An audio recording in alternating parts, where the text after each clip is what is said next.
পরিচালক হাসনাত আব্দুল্লাহ বলেছেন, কবুল যেহেতু বলেছেন, কাবিনে যেহেতু সিগনেচারও করেছেন, আপনাদের সংসারও করতে হবে। হাসনাত আব্দুল্লাহ এই সময় বলেন, স্বাক্ষর করার পরে আজকে আবার তার বিপক্ষে অবস্থান নিয়েছে। বিয়েই যদি করব না তাহলে কাবিনে সিগনেচার কেন করলা? সংসার যদি নাই করবা তাহলে কবুল কেন বললা? কবুল যেহেতু বলেছেন, কাবিনে যেহেতু সিগনেচারও করেছেন, আপনাদের সংসারও করতে হবে। 9টি বিয়ে ও প্রতারণা করা প্রখ্যাত আলেম হাবিবুর রহমান মিসবাহকে রীতিমতো তুলোধুনো করে ছেড়ে দিলেন কুমিল্লা দেবিদ্বারের এমপি ও এনসিপি নেতা হাসনাত আব্দুল্লাহ।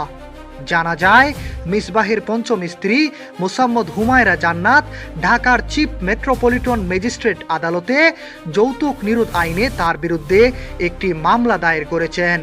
আদালত অভিযোগটি আমলে নিয়ে মিসবাহের বিরুদ্ধে সমন জারি করেন। বাদীর দাবি, সামাজিক যোগাযোগ মাধ্যমের পরিচয়ের সূত্র ধরে 2020 সালে তাদের শরিয়াসম্মত বিয়ে হয়।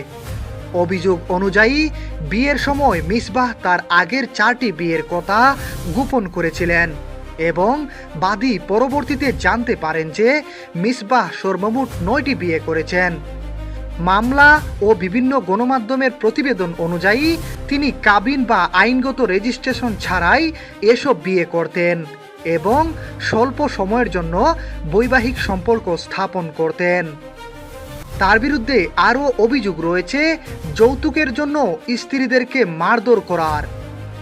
এবার হাবিবুর রহমান মিসবাহের এমন নেক্ষারজনক কাণ্ড নিয়ে মুখ খুললেন কুমিল্লা দেবিদ্বারের এমপি ও এনসিপি নেতা হাসনাত আব্দুল্লাহ। তিনি মিসবাহকে লক্ষ্য করে বলেন, মুসল্লিদের সামনে ওয়াজ করা যত সহজ, নিজে তা আমল করা ততই কঠিন।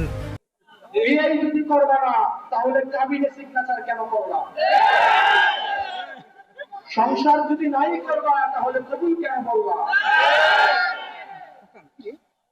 কবুল যেহেতু বলেছেন, কাবিনে যেহেতু সিগনেচারও করেছেন, আপনাদেরকে সংসারও করতে হবে। সুন্নাতি লেবাস পরে একজন আলেম হয়ে এমন কর্মকাণ্ড সত্যি গোটা আলেম সমাজের ভাবমূর্তি ক্ষুণ্ণ করেছে। হাসনাত আব্দুল্লাহ আরও বলেন, 9টি বিয়ে করে তাদের কাছে যৌতুক দাবি করা এমন ভণ্ড টাইপের আলেমের সর্বোচ্চ শাস্তি হওয়া উচিত।